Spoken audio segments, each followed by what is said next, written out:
Amen. Bwana tukuzwe. Simuni salimia hivi.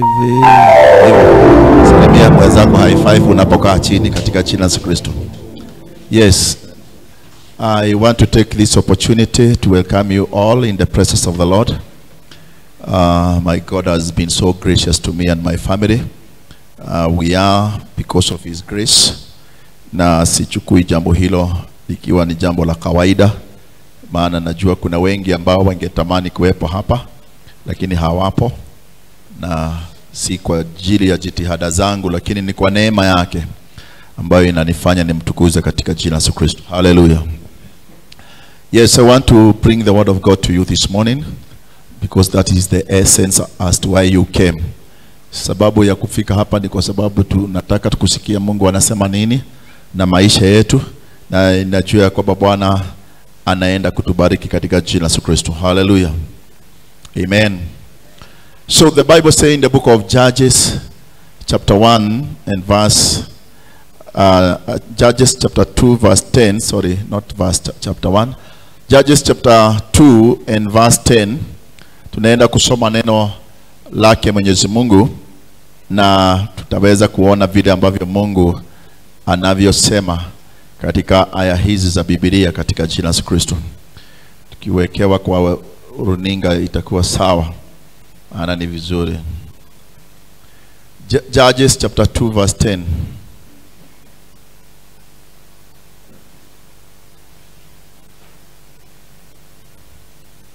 Tusome 1 2 3.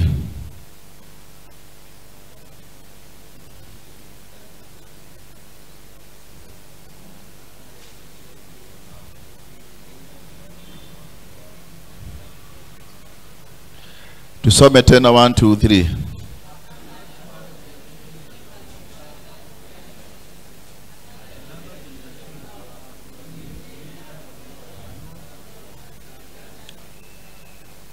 Yes. Tushikanishe na neno hili katika kitabu cha Deuteronomy chapter 8 verse 11 ili tuweze kuona Bwana anasema nini.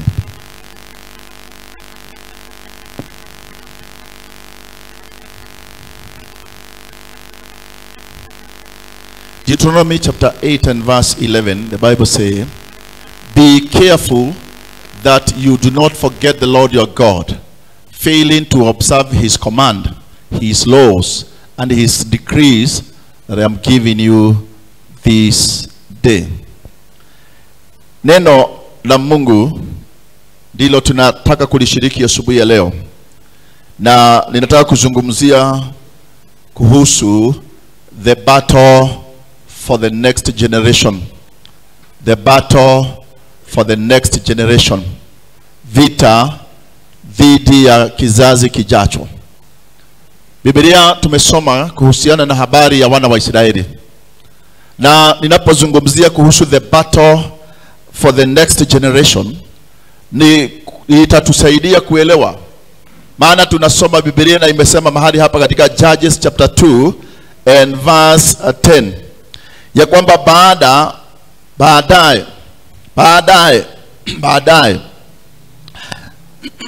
baada ya nini? Ni baada ya nini? Naweza kujiuliza ni baada ya nini? Baada ya Mungu kumtumia Musa alipowatoa wana wa Israeli kutoka nchi ya ahadi, neno la Mungu linasema ya kwamba Musa aliweza kuwatoa wana wa Israeli kutoka Misri, na akakaa pamoja na wana wa Israeli jangwani kwa muda wa miaka 40. Na akiwa anakaa na wao jangwani miaka 40, yeye hakuwafikisha katika nchi ya Kanaani, lakini Biblia inaonyesha kwamba alikufa kabla hajaweza kuwafikisha wana wa Israeli katika nchi yao ya ahadi. Na baada ya kifo chake, huyu mtu ambaye alikuwa kiongozi shupavu, ambaye alitumiwa na Mungu na akakaa na wana wa Israeli kwa muda wa miaka 40, katika kitabu cha Joshua sura yake ya kwanza mstari wa kwanza inasema baada ya kifo chake, neno la Mungu linasema katika Joshua chapter 1 and verse 1 ya kwamba baada ya kifo cha Musa, Mungu alimtokea huyu mtu ambaye anaitwa Joshua. The Bible says after the death of Moses the servant of the Lord said to Joshua son of Nun, Moses' aide, Musa alikuwa amemchagua Joshua na akawa anatembea na yeye. Na baada ya kifo cha huyu Musa, Biblia inasema Mungu akamnenea Joshua, akamwambia mtumishi wangu amekufa, na akamwambia haya, ondoka na uvuke mto huu wa Yordani, wewe na watu hawa wote, mkaende katika nchi niwapayo wana wa Israeli. Nasema hivi kwa sababu ni jambo la maana kuelewa ya kwamba Musa hakuwafikisha wana wa Israeli nchi ya Kanaani, maana alikufa kabla yake yeye mwenyewe kufika. Lakini baada ya kifo chake, mipango ya Mungu haiwezi kuzuilika kwa sababu kuna mtu ambaye kiongozi amepumzika. Mapenzi ya Mungu juu ya maisha ya watu wake lazima yatimie. Mapenzi ya Mungu kwa taifa lazima yatimie. Mapenzi ya Mungu kwa jamii lazima yatimie. Hata ndani ya kanisa lazima yatimie. Kifo cha Musa kiliweza kuwa ni pigo kubwa kwa wana wa Israeli, lakini nashukuru Mungu, maana Mungu aliweza kuwa na huyu mtu ambaye anaitwa Joshua. Joshua ni mtu ambaye alitayarishwa na Musa kuweza kuongoza wana wa Israeli. Alionyeshwa jinsi ya kuongoza, akaonyeshwa jinsi ya kwenda mbele za Bwana, akaonyeshwa jinsi ya kumwogopa Mungu, akaonyeshwa jinsi atakavyoweza zizingatia sheria zake Mwenyezi Mungu. Na huyu ni mtu ambaye akawa na mentor mzuri. Bwana atukuze sana. Kwa hivyo alikuwa na mtu wa kumlea vizuri, na hapo ndipo tunaona ya kwamba kwa hivyo kizazi cha wana wa Israeli hakingeweza kuisha eti kwa sababu Musa amekufa. Nashukuru Mungu kwa sababu kulikuwa na huyu mtu ambaye anaitwa Joshua, aliyefundishwa, akaonyeshwa na akaelekezwa njia ambaye ataweza kuelekeza wana wa Israeli. Nini nataka kuongea? Kwa sababu baada ya kizazi hicho, neno la Mungu linasema akawaongoza wana wa Israeli, akawavukisha katika nchi ya ahadi, na akaweza kuwaridhisha hiyo nchi. Musa aliwatoa lakini hakuwaridhisha, naye Joshua akawaridhisha, na ikafika naye pia. Kwa sababu hakuna mtu, angalia jirani yako, mwambie hakuna mtu anaishi milele kama mawe. Mwambie hivyo, hakuna mtu anaishi milele. Yeye naye pia akafa. Sasa hapa ndio tuko na ili upate kusikia katika Judges chapter 1 and verse 8. Tukiwekewa hapo na ili utaweza kuona nayo imetangazwa kifo cha Joshua. Kifo cha Joshua kimetangazwa katika Judges chapter 1 and verse 8. Na Biblia inasema hivi, Joshua son of Nun. Joshua chapter 2 verse 8, sorry. Kwa nini nasema chapter 1? I'm sorry for that. Joshua chapter 2 verse 8. Inasema Joshua son of Nun, the servant of the Lord, died at the age of 110. And they buried him in the land of his inheritance, Timnah Heres, in the hill country of Ephraim, north of Mount Gash. Tunapoangalia habari hii, maana inanena kuhusu kifo cha Joshua. Baada ya kifo cha Musa, kulikuwa na Joshua ambaye alichukua uongozi, kachukua nafasi ya kuongoza wana wa Israeli. Lakini tunaona ya kwamba Joshua alikuwa ni mtu mzuri wa Mungu, lakini akawa ana udhaifu mmoja wa kuweza kutayarisha ni nani atakaye take over baada ya kifo chake. Musa alitayarisha Joshua, lakini Joshua hakutayarisha ni nani atakaye take over. Na hapa ndio kunaonekana kuna kasoro, maana kila mtu, hakuna mtu mkamilifu 100%. Kuna watu wazuri, maana Joshua alikuwa mzuri katika habari ya imani yake, na akawa na imani na Mungu, na akawa anaweza kumtegemea Mungu wakati watu wengine hawamtegemei. Watu wengine wakijichanganya, yeye aliweza kujiweka katika usafi. Lakini uongozi wake ulikuwa na dosari, manake alikusema ulikuwa na kasoro, maana hakutayarisha mtu atakaye take over from him. Nimekuja hapa kusema asubuhi ya leo katika jina la Yesu, kiongozi mzuri ni yule ambaye anatayarishaga watu, si yeye mwenyewe anakuwa. It is a show of one man show. Bwana tukuze sana. Maana wakati ambapo unapoongoza, hata kama mzazi, ni vizuri ujumukishe watoto wako majukumu, waonyeshe jinsi ya kupika, waonyeshe jinsi ya kuvua, waonyeshe jinsi ya kufanya biashara unayoifanya, na ili wakati utakapolala isije ikakwama, itaendelezwa. Maana ni wewe tu ambao una siri ya hiyo. Umeshuhudia katika maisha ya watu wengi alikuwa ni mfanya biashara mashuhuri, lakini hakuweza kufundisha, hakumenta mtu katika biashara hiyo. Wakati alipoenda biashara yake ikaenda. Mungu anataka mambo ambayo tunayoyafanya yaweze outlive, yaweze kuishi zaidi ya jinsi ambavyo tunavyofanya. Na utakuta ya kwamba kuna watu ambao wako na shida hii. Na kiongozi mzuri ni yule ambaye anasaidia watu na anawakuza watu, anaamini watu wanaweza. Bwana atukuze sana. Na anawapatia nafasi ya kufanya kile ambacho wanafanyaga.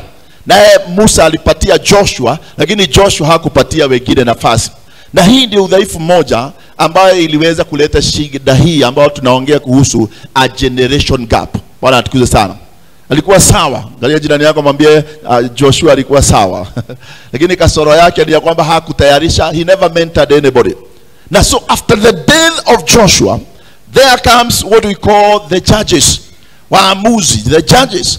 Walikuwa ni watu ambao Mungu alikuwa ana appoint, anawainua, especially kwa wakati ambapo wana wa Israeli wameonewa, wamepigwa, wamedhulumiwa, na akainua mtu atakaye wakomboa. Kwa hivyo ilikuwa ni kipindi cha wanapokuwa sawa, wanapolilia Mungu kwa sababu ya kuonewa na kuteswa, Mungu alikuwa anainua waamuzi. Waamuzi walikuwa ni wanaume na wanawake ambao Bwana alikuwa anawatumia kama viongozi wa muda, na wakawa wanaongoza wana wa Israeli kwa kipindi walichokuwa hai. Lakini baada ya kifo cha huyo mtu, tena kizazi wana wa Israeli wanarudia cycle ya kurudia tena mambo waliokuwa wanayafanya, wanaingia katika kuzama kwenye dhambi, wanaabudu sanamu, hatimaye Mungu anawapeana kwa adui, wakipeana kwa adui, wanamlilia Mungu, wakimlilia Mungu, naye Mungu anainua muamuzi ama judges. Cycle ilikuwa hivyo. Kuweza kuokoka ama kukaa na Mungu kidogo, wanaanguka, wanadrift. Cycle ilikuwa inazunguka mpaka Mungu alikuwa anainua huyu mtu ambaye anaitwa muamuzi. Biblia inasema hapa baada ya kifo cha Joshua ya kwamba kuliinuka kizazi ya watu ambao hawakumweza kumjua, hawakuweza kumwogopa Mungu. There arose a generation, but the Bible says that who knew neither the Lord or what God of Israel was. Hawakumjua, maana kulikosa mtu wa kuweza kuwafundisha. Kwa sababu wale watu ambao walikuweko, kama vile unaona kasoro ya Joshua, hakufundisha watu watakaoendelea, hakutayarisha watu watakaoendeleza the legacy ama habari ya kufundisha wana wa Israeli kuhusu uhusiano wao na Mungu. Naye hii ndio inaonekana create what we call a generation gap. Na hii ndio jambo ambalo hata saa hizi tumeweza kuifika na kuweza kuzama katika mahali ambapo kuna tofauti ya kizazi. The generational gap ni utofauti wa kizazi. Maana kuna kizazi hiki na kuna kizazi hiki kingine. Na hiki kizazi ukinapoangalia katika maisha yetu, tuna mambo mengi ambayo tunaweza kujifunza. Kwa sababu kulikuwa na changamoto kwa kizazi ambacho kilikuweko wakati wa Joshua. Baada ya kizazi hicho chote kufa, watoto wao na watoto wa watoto wao hawakuweza kumjua Mungu, wala hawakuweza hata kuzifuata maagizo yake Mwenyezi Mungu. Bwana atukuzwe sana. So I am saying this, that every generation faces what we call spiritual battle. Bwana atukuzwe sana. And today the greatest battle that generation is facing is the battle of heart, the battle of mind, and even the battle of faith. Mambo matatu. The generation ambao tuko wana face the battle of mind. Katika mawazo yao wanafikiria kitofauti. Ndani ya mioyo yao wanampenda kitu tofauti na kile kilichokuweko. Na kitu cha pili, imani ya kizazi hiki ni tofauti na kizazi kile kingine. Lakini asubuhi ya leo nataka tuweze kuangalia neno hili na ili lipate nafasi ya kutusaidia how we can win our generation ama the next generation. Tell your neighbor, we want to win the next generation katika jina la Yesu. And if we are going to win it, we are going to do it now before it becomes too late katika jina la Yesu Kristo. Hata saa hizi we can even feel the generation gap between the Gen Z, the millennial, and how wengine mimi sikubuki, the Alpha. Yes, there is that generation, and you can definitely feel it because Gen Z has become a movement ambayo wanafanya mambo kitofauti, wanaongea kitofauti, wanaishi kitofauti, wanaimani kitofauti.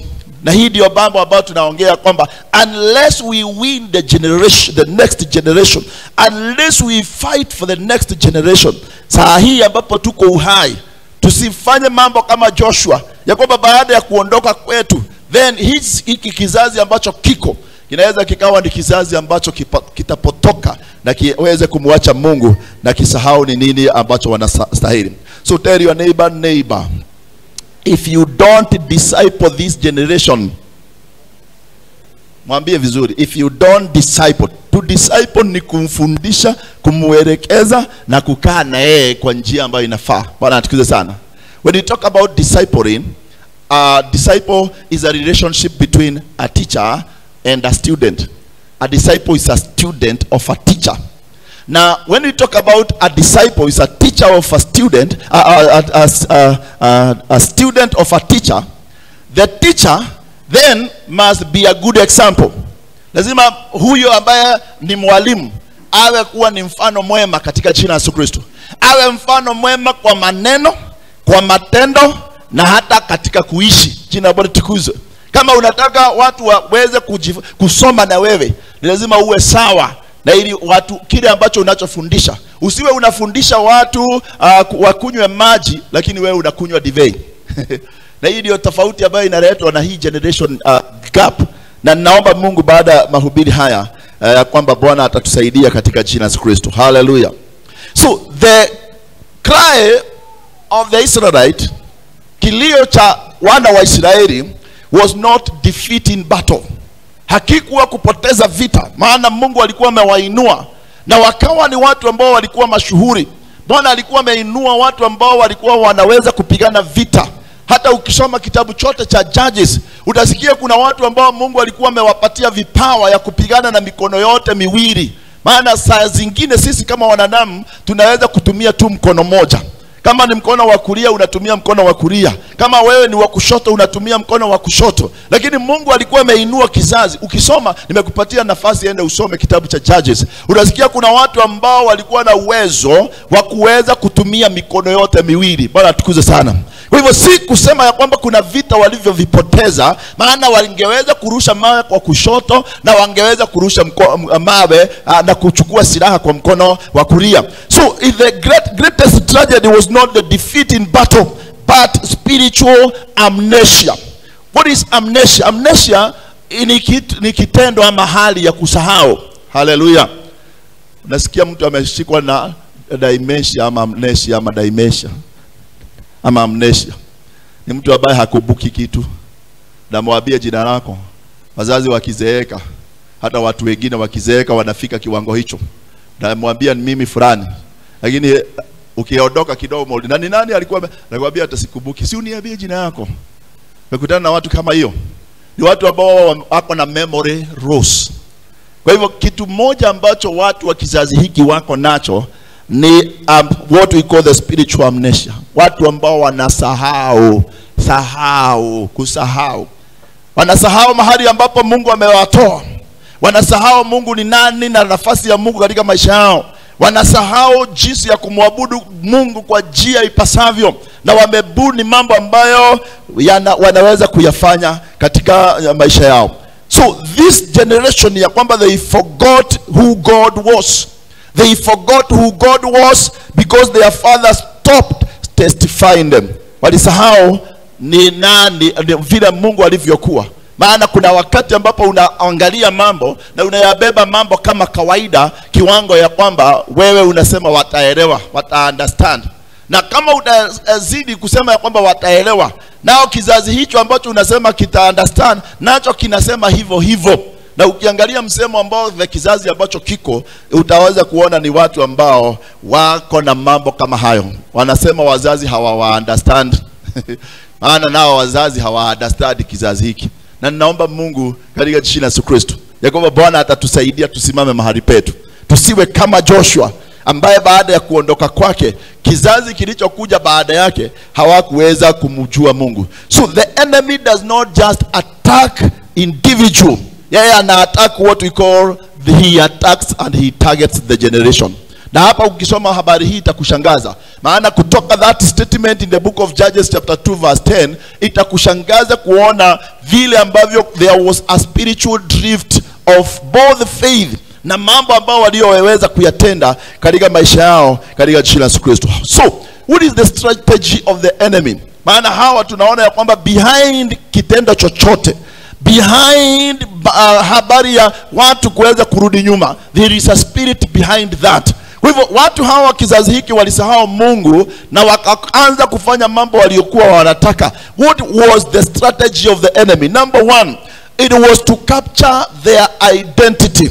Ilikuwa na ili iweze kuwashika wakose kujielewa. Kama utakosa kujielewa katika maisha, wewe mtu ambaye amechanganyikiwa kuliko watu wote. Bwana tukuze sana. Unakosa kujielewa wewe ni nani. Kama haujielewi wewe ni nani, chochote utakachoambiwa wewe ndicho, hivyo ndivyo utakavyoamini. Bwana tukuze sana. But it is good for us to understand who we are before any other person can explain to us. And that is why you see even David had to say this, I am fearfully and wonderfully made. Bwana tukuze sana. And that I know. Kwanza anasema na namalizia that verse anasema and that I know. Bwana tukuze sana. Kwa hivyo haina haja uniambie kama mimi sijaamini nimeumbwa kwa njia ya ajabu. Hivyo ndivyo ambavyo unaweza ukapotoshwa. Mtu akikwambia mapua yako ni mrefu imeinuka utaamini hivyo. Hapana. Usiwe unakuwa described na unaamini kile ambacho unaambiwa na watu wengine. As long as ulijiangalie kwa kioo na ukajiona ya kwamba uko sawa, Bwana tukuze sana, hauwezi ukabadilisha hiyo. Si ni kweli wazi kweli? Kuna mambo ambayo hauwezi ukabadilisha. Urefu wangu siwezi kubadilisha, ufupi wangu siwezi kubadilisha. Lakini siku hizi wamama wanabadilisha weusi wao unakuwa weupe. Na Bwana aweze kuwasaidia. Naona mama alikuwa mweusi amejipakanisha mpaka amekuwa mweupe. Bwana aweze kuwasaidia. Nasema ya kwamba the target of the enemy is to capture their identity. Anataka kuwashika na kuwanasa watu wakose kujielewa, na anachukua jambo hilo na matokeo yake ni ya kwamba analeta kuchanganyikiwa. Ana capture their identity through confusion, pride and rebellion. Kizazi hiki kimenaswa na kupitia kwa kitu ambao tunaita confusion. Mtu hajielewi, haelewi anastahili awe wapi na anastahili awe na nani na anastahili afanye nini. Kwa sababu tuko katika kizazi ambacho kiko na internet. Mtu anaona kwa sababu wako na simu, anaweza kuona kila kitu, anaweza kuangalia kila kitu, anaweza kusoma kila kitu. Lakini Biblia inasema, Paulo alisema maneno haya, all things are good but not all things are profitable. Bwana tukuze sana. Mambo yote ni mema. Angalia jirani yako mwambie mambo yote iko sawa, lakini sio yote yenye faida. Kwa hivyo the strategy of the enemy is to capture their identity. Bwana tukuze sana. Anataka awaibe, wakosa kujielewa na wakosa kujifahamu. Maana mtu ambaye hajielewi, unaweza ukawa mtu ambaye utachanganyishwa katika maisha ukielezwa wewe ni nani. Jambo la pili, the strategy of the enemy is to corrupt their morality through media, immorality and peer influence. Kizazi ambapo tunaongea kuhusu the battle for the next generation, we need to fight na ili shetani, kwa sababu amekusudia kuweza kuharibu tabia zao nzuri kupitia kwa media. Ukiangalia social media, kuna circulation ya mama kutoka Rale amekuwa kitembea, imekuwa ikitembea kwa hiyo. Maana tabia ambazo ilifunuliwa kwa huyu mama ni tabia ambazo ni za kuweza kuwaibisha. Ni mama wa mtu na ni so unfortunate, maana yeye kama ni mama wa mtu na mama wa watoto, ama yeye ni anti wa mtu, yeye labda ni mama kanisa, yeye ni mshirika wa kanisa fulani, hii ni imekuwa pigo na yeye amefanyika laughing stock as a result of just a silly mistake. Mambo mengine ambayo watu wanafanya pasipo kujua through media, na hiyo media imesacurate, hiyo ndio imekuwa popular all over. Lakini nasema hivi ya kwamba it is to corrupt their morality. Kuna tabia ambayo inahitajika tuzilinde. We need to guard our morals. Bwana tukuze sana. Si kila kitu inafanywa na watu na wewe unafanya. Ni lazima ujichunguze na ujue madhara ya matendo ya kile ambacho unachokifanya, kwa sababu italeta. So Shetani anataka kucorrupt their morality through media, immorality and even the peer pressure. ya kwamba watu hawajui ni party after party. Zamani walikuwa wanafanya party after party, siku hizi unaangalia wamebuni mambo mengine. Lakini nataka kuongea kuhusu ya kwamba Bwana atusaidie, maana tuna kazi ya kufanya katika jina la Yesu Kristo. Hallelujah.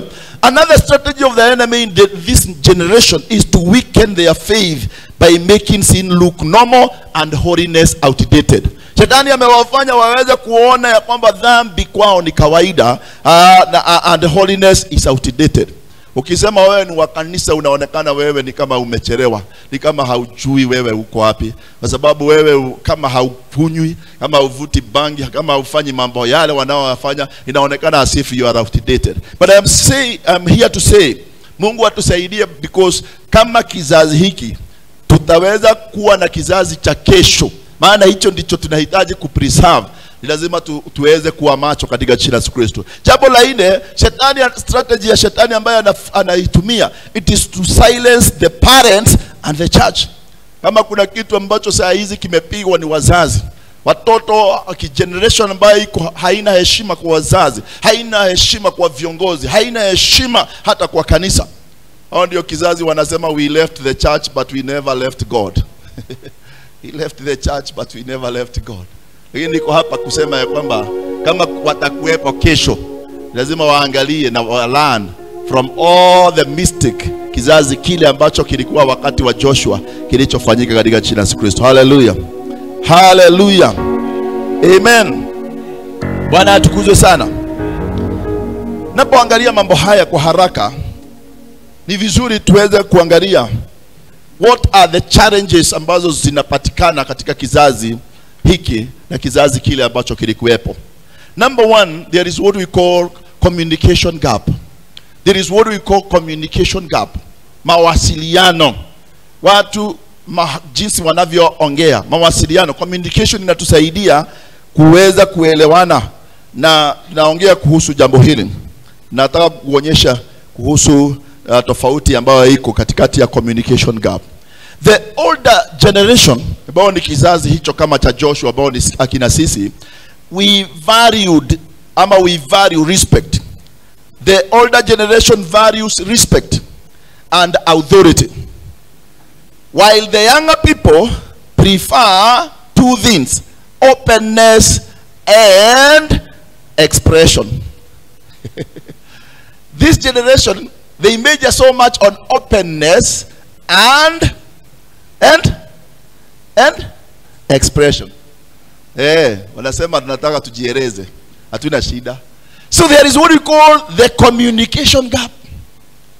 Wakati ambapo tulipokuwa zamani, kwa sababu ni vizuri kujua, we valued, we respected, kulikuwa na hiyo heshima. Siku hizi utakuta kizazi ambacho kiko wanataka kujieleza na wanataka mambo wazi. Na I thank God kwa sababu ndani ya kila kizazi kuna mambo ambayo tunaweza kujifunza ndani yake. Nawaombea hawa Gen Z sana katika jina la Yesu Kristo, maana ndio wataweza kushape even the political the political dimension ya taifa letu. Maana wao ni wazi, wanatakaga mambo wazi, si watu wa kujificha ficha chini. Wanaongeaga na wanasemaga niongee kinitoke, si ni kweli? Bwana nikuze sana. Ni watu wazuri, na ninawaombea Mungu awasaidie, kwa sababu kama kutakuwa viongozi ambao watakuwa transparent, ni hawa Gen Z katika jina la Yesu Kristo. Maana hawajui kudanganya,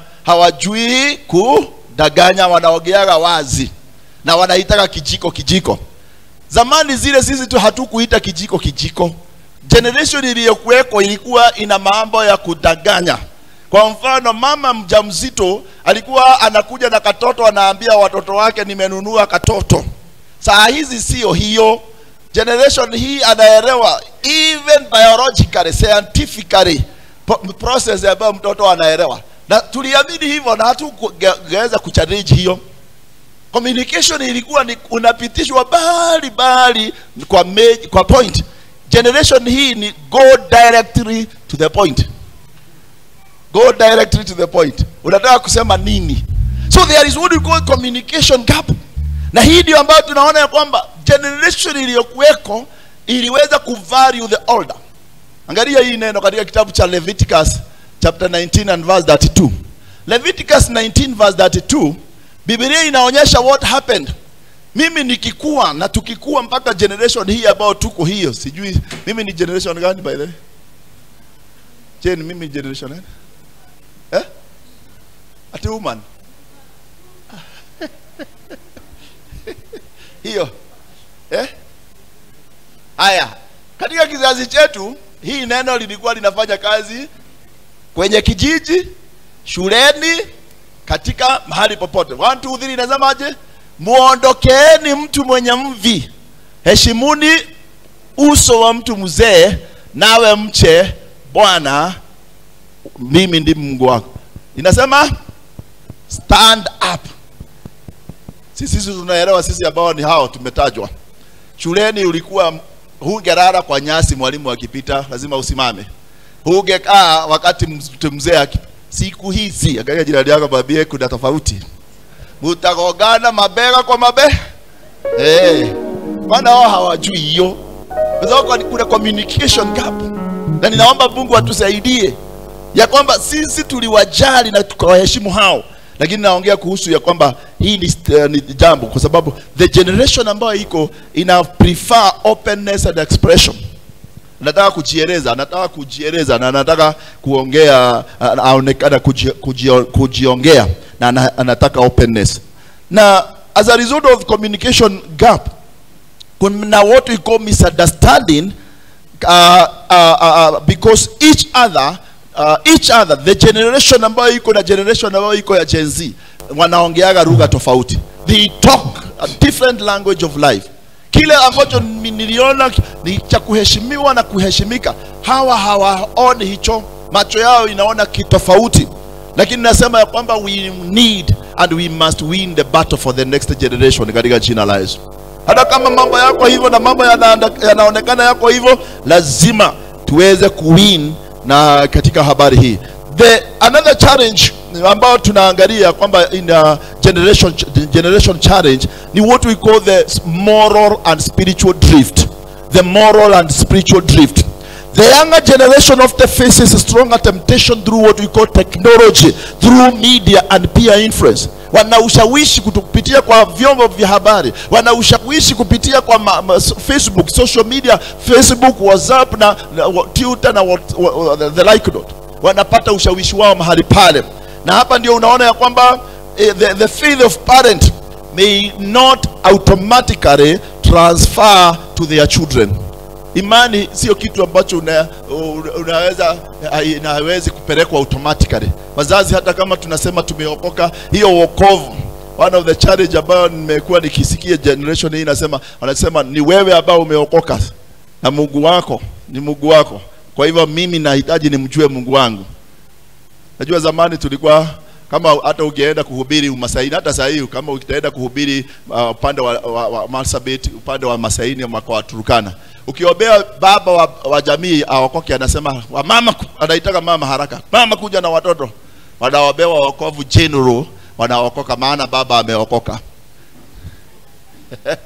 Ukienda kuhubiri hiyo, that is inakuwa fade hivyo. Ukimhubiria aokoke baba, wokovu wake ana transfer kwa lazima mama awe aokoke saa hiyo na watoto. Kwa hivyo inakuwa yeye nyumba yake wameokoka. Bwana atusaidie sana. Siku hizi sio hivyo. Lazima imani ni maana imani. Angalia jirani yako, mwambie imani ni personal. Na mtu anaamini kwa sababu ameelewa ni nini ambacho anachokiamini. So there is that challenge. Kwa sababu tunaona ya kwamba the faith of us as parents haijafanyika automatically transferred to our children. Na mpaka mtu lazima amuelewe Mungu ambaye unamnenea kuhusiana na jambo hilo. Na nasema hivi ya kwamba jambo lingine ni ya kwamba there is what we call technological divide. Technological divide manake ni kusema kuna utofauti na laini ambayo imegawanya kizazi cha kale na kizazi kipya. Wazazi wa zamani hawajui mambo na internet, hawajui mambo ya digital, hawajui mambo ya online. Lakini hawa wa leo wanashindaga, wanakaaga online, wanashindaga online, wanakulaga online, wanavaaga online, wanakunywaga, kila kitu yao ni online. Na hii inakuwa ni tatizo kubwa. Bwana atukuze sana. Inakuwa ni changamoto kubwa. So technology tunaongea kuhusu technology influence. Technology influences thinking and priorities and even our relationship. Maana wa zamani ulikuwa unatafuta marafiki, lakini hao ni marafiki ambao by the end of the day wazazi waliwaambia usijisi kuone na fulani. Sasa wakalizoti kuingia na kukaa kwa simu za. Naona hii ndio tofauti. Mambo ambayo tunafanya nasema ina affect generation. Maana technology influences the way we think. It influences our priorities. What do we give priority? And it influences our relationship. Sai watu wana marafiki online. Na hapo na marafiki chungu nzima. Hauwaoni kwa nyumba yako, lakini anakutana na wao huko hewani. Sema huko hewani. Anashindana na marafiki wa kichat. Na wewe ulimwambia nisikuone ukitoka. Nisikuone, nisione fulani hapa. Lakini unamwambia hivyo, lakini yeye anajua marafiki zake wanakutana online. Naongea mambo hii kwa sababu ni jambo la maana kuweza kuelewa another challenge ya generation, na ili tuweze win the battle ya the next generation. This generation in lack what we call mentorship. In lack mentorship. Many youth grow without godly role models. Maana ukiangalia vile ambavyo wamelelewa, baba yao na mama zao hawaishi kulingana na maadili ya kiungu. Tabia kama huyo mama ambazo anazozifanya, unashindwa sasa what kind of effect it affect this generation. Maana kama huyo ni mama anafanya tabia hizo, then anaweza kukalisha mtoto wake aweze kumwambia usifanye. Inakuwa ni ngumu. Na ninasema ya kwamba as a result of what we call lack of mentorship. A mentor is somebody ambaye mtu anaweza kumuangalia, somebody who can be looked upon, katika kufundisha, katika kuguide, katika kucancel, katika kusaidia huyu mtu kumwelekeza katika njia nzuri. And we need to be careful as parents. Ni lazima tujue ya kwamba watoto wetu na generation hii wanaangalia sana vile tunavyoishi. Na lazima tuwe na kielelezo kizuri mpaka nyumbani. Lazima ni kama mimi baba niwe na kielelezo kizuri nyumbani. Kama mama awe na kielelezo kizuri nyumbani. Vile tunavyoongea, vile tunavyoishi, how we conduct our life, we need to be good role models. Bwana atukuze sana. Na hapa ndio unakuta ya kwamba sometimes the wisdom of the elder is sometimes ignored and undervalued. As a result, because hawaishi vile wanavyofanya. Mimi nikiwa kijana, I remember baba yangu alikuwa ananituma sigara. Ananituma sigara niende ninunulie sigara. What do you think?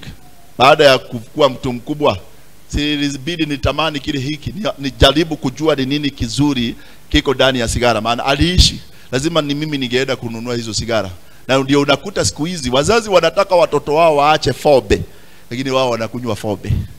Wanakunywa kama wamejificha. Haiwezekani. Sababu tabia zako watoto wataweza kuirithi. Angalia jirani yako mwambie watoto watachukua tabia zako. Watoto watachukua maongeo yako. Watoto wataweza kuiga lifestyle yako. Lazima ujihadhari vile ambavyo unavyoishi. Kama utawin the next generation leo, lazima uweze kuwa mtu ambaye ni changed. Si kusemaga jambo moja lakini unafanyaga jambo lingine. Bwana tusaidie sana. Hii inaeleweka? Najua kizazi hiki hiyo ndio changamoto ambayo iko. Unakuta baba hakujagi na haendagi hata kanisani, na lakini anataka watoto wakuje kanisani. Watakuja by fire by force kwa sababu waliwaambia wacha wafike umri fulani. Tasema kama wewe hauendagi kanisa, wewe unatuambia tuende kwa kanisa gani? Maana baba ndiye aliumbwa na Mungu aweze kuelekeza jamii kwa Mungu. A father is three thin. Tell your neighbor a father is three thin. Number one, he is a priest. Uweze kuelekeza watu na jamii yako kwa Mungu. Number two, a father is a provider. Now number three, a father is a protector. Bwana tukuze sana. So as a priest, this generation, the parents of this generation, they have failed. Wame failed kabisa. And if you want to win the next generation, ni lazima we change on how we do things katika jina la Yesu Kristo. Bwana apewe sifa. Tuweze kubadilisha leo kama hawa kizazi kitaweza kuona Mungu ambaye tumeishi kuwaambia. Maana maombi bila kuwa na matendo. Hata Biblia inasema imani bila matendo ni bure. Unataka watoto waige wamtake Mungu, lakini tabia zako zinamkana Mungu. Na ninaomba Mungu atatusaidia katika jina la Yesu Kristo. Hallelujah. So another thing challenge about iko katika generation hii ni what we call identity crisis. The younger generation faces confusion about purpose, calling and values. Hallelujah. Maana the world defines success differently. Kiangalia the world vile ambavyo inavyo define the success, it defines the success in different way from what the word of God say. Bwana tukuze sana. Now wako na what we call identity crisis. Hawachielewi, wamekuwa influence.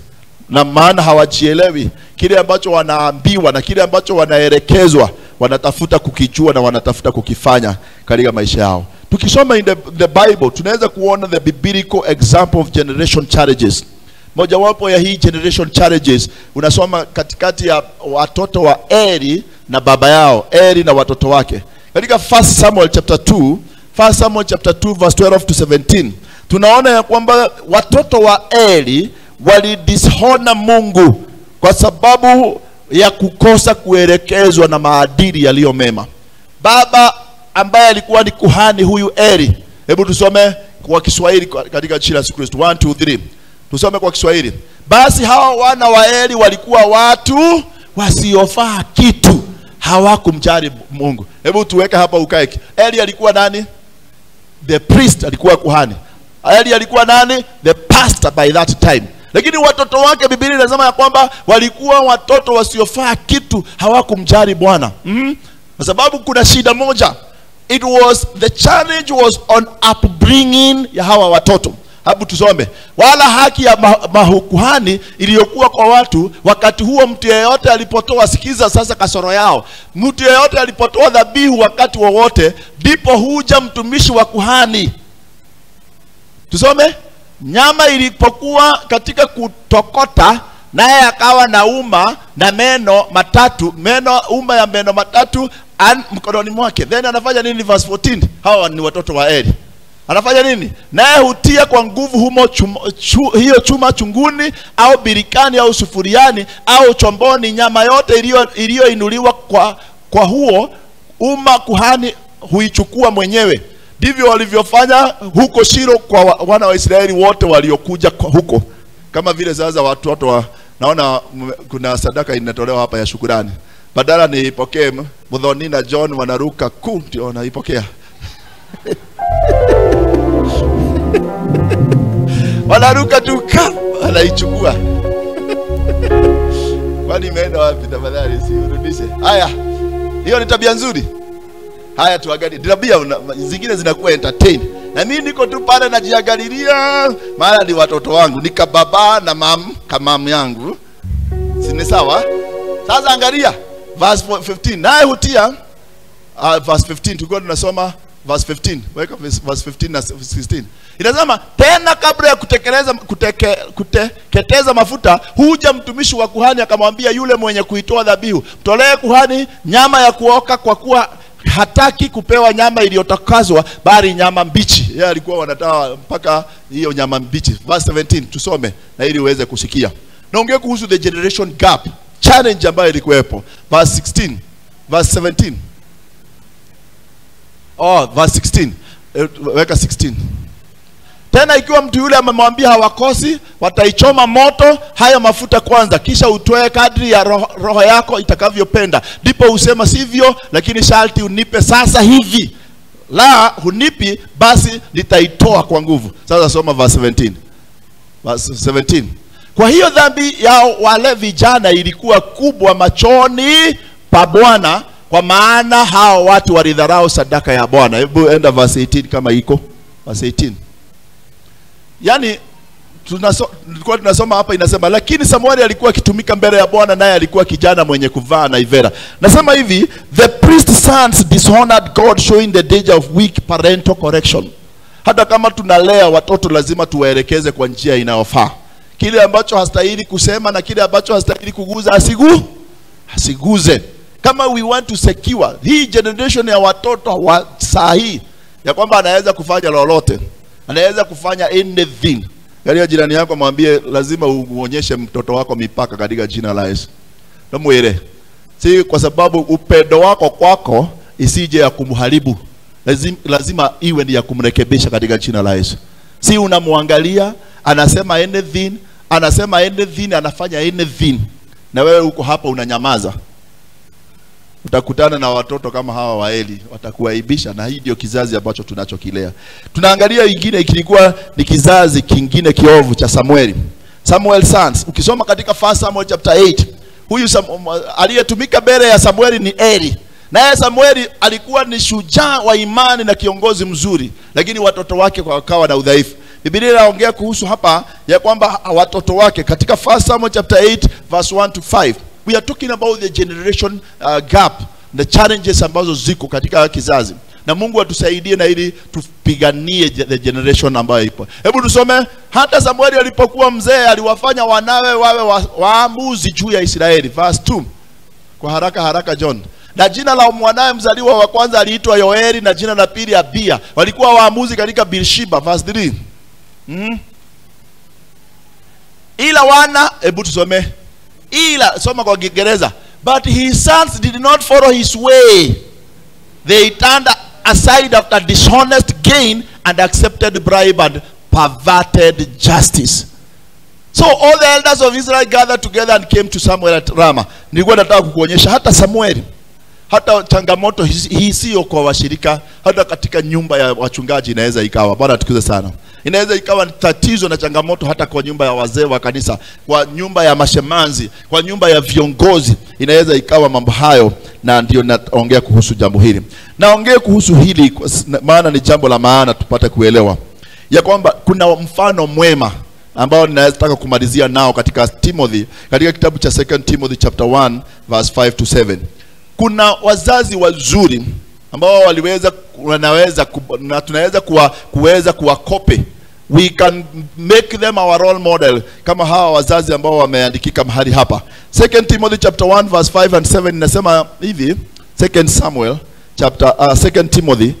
Timothy chapter 1 and verse 5 to 7.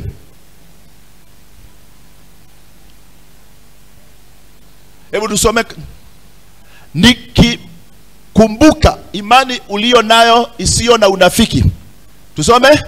Ambayo ilikaa kwanza kwa bibi yako Lois, na katika mama yako Eunike, nami nasadiki wewe nawe unayo. Hebu tusome. I am reminded of your sincere love. Rudi hapo. I'm reminded of your sincere faith, which first lived in your grandmother Lois and in your mother Eunice, and I am persuaded now lives in you. Namalizia hii kwa kusema hivi. We can win the next generation. Wakati nimeona ndio nimekata, kwa sababu kuna mambo mengi ambayo tungeweza kuyaangalia, lakini naongea kuhusu changamoto hizi, maana ni za ajabu. Kwa haraka niruhusu niseme kuhusu how we can overcome the generation challenges. Number 1 is rebuilding communication.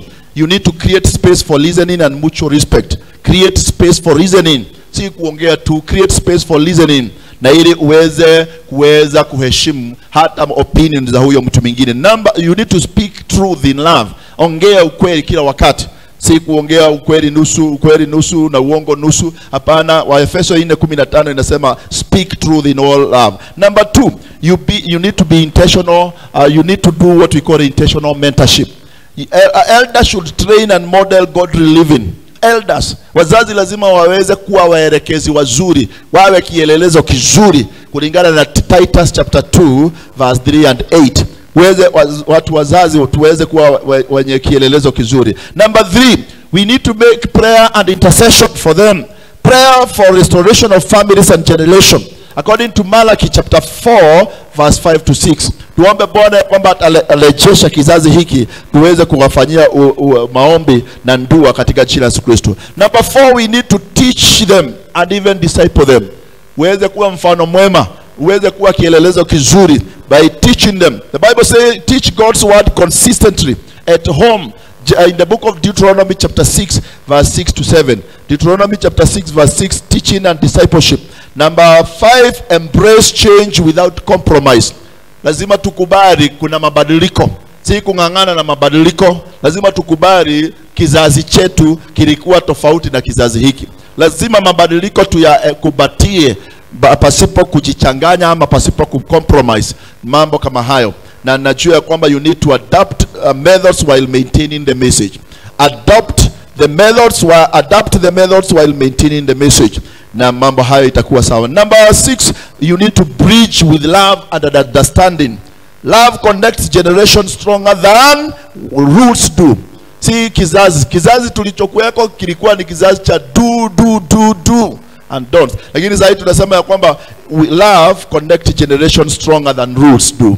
Kama unataka kuokoa kizazi cha kesho, uweze kuwa mtu ambaye ana mfano mzuri wa upendo. Maana upendo ni kitu ambacho hakiwezi kuzuilika, kitu ambacho hakiwezi kupingwa.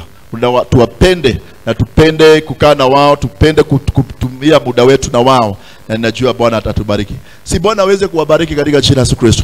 Angalia jirani yako, mwambie we can win the next generation today by what we do today, but by how we conduct our life today katika jina la Yesu Kristo. Kama unataka kuokoa kizazi cha kesho, ni lazima uweze kuangalia mambo, tuongozwe na upendo more than rules.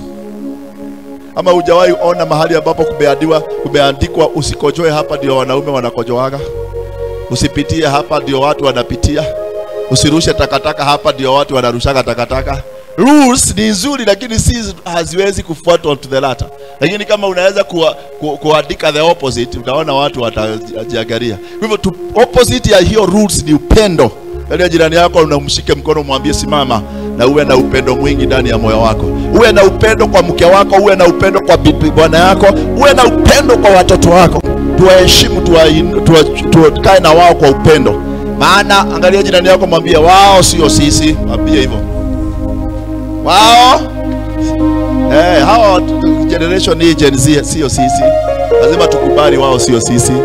Lazima tuwafundishe jinsi watakavyokaa na Mungu wetu vizuri, kwa kukaa sawa katika jina la Yesu. Hebu chukua dakika moja uombee kizazi hiki, mwambie Bwana, hata kama wanataka kujiexpress na wako open, wajue ya kwamba wafanye hivyo kwa kuogopa Mungu katika jina la Yesu Kristo.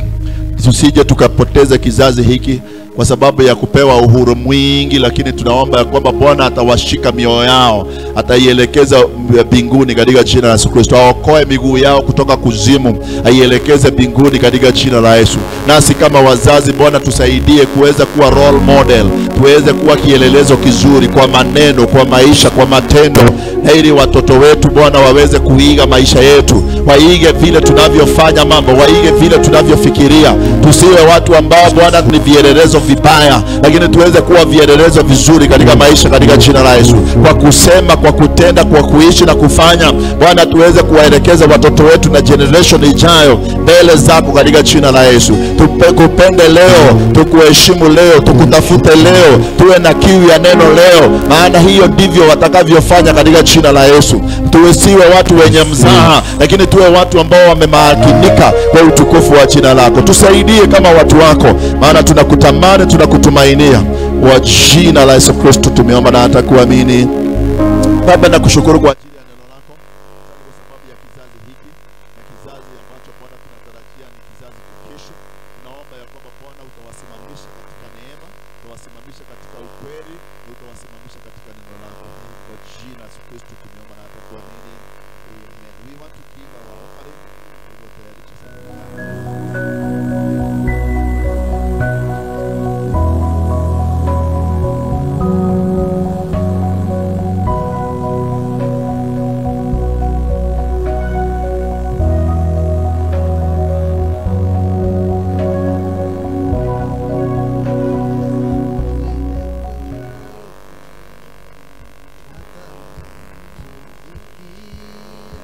Yes, kama uko na tithe yako, kama umetoa ilikuwa soft ni ile ambayo iko kwa simu ukatuma huko, chukua bahasha, andika jina lako, ukuje mbele tuweze kuomba ili tuweze